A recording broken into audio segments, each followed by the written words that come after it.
Okay, so let's continue our discussion in the definite integral. So, fundamental theorem of integral calculus.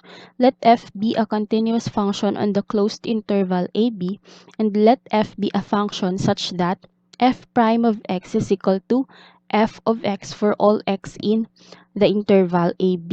Okay, so in getting the definite integral of a function, which is on the closed interval AB, okay, so may limits tayo dito, A and B, is equal to f of B minus f of A. So, yung A natin dito is called the lower limit,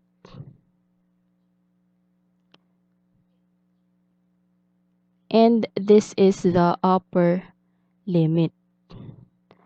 So, ito magiging upper limit minus lower limit yung substitute natin sa integrated function. Okay, so let's try example number 1. So, sa summation notation and sa Riemann sum, we got a value of 6 here as the definite integral of the function. Now, let's try this fundamental theorem of integral calculus, indefinite integral. We will use that method. So, ang gagawin natin is to apply pa rin yung different rules in integration sa indefinite integral na natutunan sa indefinite integral. Okay, but this time meron lang tayong limits. So, gagawin natin dito is to separately integrate each term. So, this is the integral of 2x dx. We limits from 1 to 3 minus the integral of dx limits from 1 to 3. So, we integrate si 2x. So, integration niya will be 2x squared over 2 limits from 1 to 3 minus the integral of dx is x limits from 1 to 3.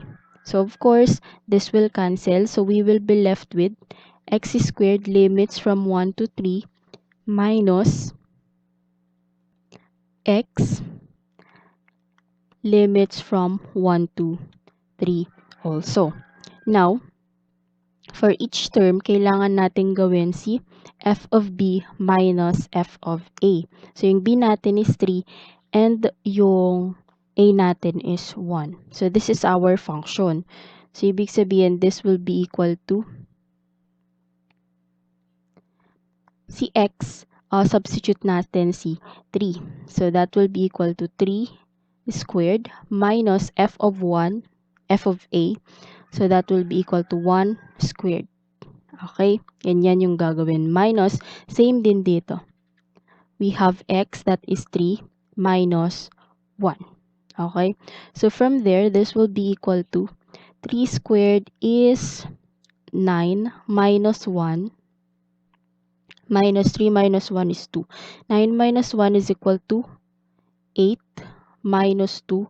Therefore, the integral of 2x minus 1 dx limits from 1 to 3 is equal to 6, which is the same sa mga ginamit natin na solution kanina. Okay, so that is how you integrate a definite integral.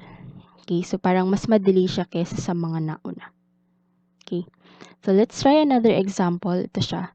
The integral of 2x times x minus 1 dx. So, yung nakuha natin na sagot kanina is negative 1 over 3. So, we simplify this one. This is equal to 2x squared minus 2x dx limits from 1 to 3. Okay? Iba na pala yung limits natin kasi kanina 0 to 1. Okay, ibahin na lang natin dito. Gawin na lang natin 0 to 1. Okay? Ito magiging 0. This will become 1. Para ma-check natin kung tama pa rin yung sinolve natin kanina. So, separately integrate. So, this will be equal to 2x squared dx from 0 to 1, limits from 0 to 1, minus the integral of 2x dx, limits from 0 to 1 again. So, this is equal to, what is the integral of 2x squared dx? That is equal to 2x cubed over 3, limits from 0 to 1, minus 2x squared over 2, limits from 0 to 1. Of course, this will cancel. And we have 2x cubed over 3, limits from 0 to 1 minus x squared limits from 0 to 1. Okay, so gagawin ulit natin si f of a minus f of b for each term. Okay, so yung a natin is equal to 0, b is equal to 1. So this is equal to 2 times, what is our b?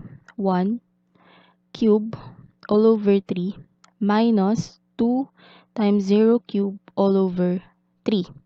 And then minus the x squared naman, that will be equal to 1 squared minus 0 squared. So simplifying this one, this is equal, 0 cube is equal to 0. Okay, 0 cube is equal to 0. So 2 times 0 is 0. 0 over 3 is equal to 0. So this will cancel as well as with this one. So we will be left with 2 times 1 cube, that is equal to 1, times 2, that is 2. So 2 over 3, and then minus 1. And this will be equal to the integral of 2x times x minus 1 dx limits from 0 to 1 is equal to negative 1 over 3, which is the same sa mga nakuha natin sa previous examples.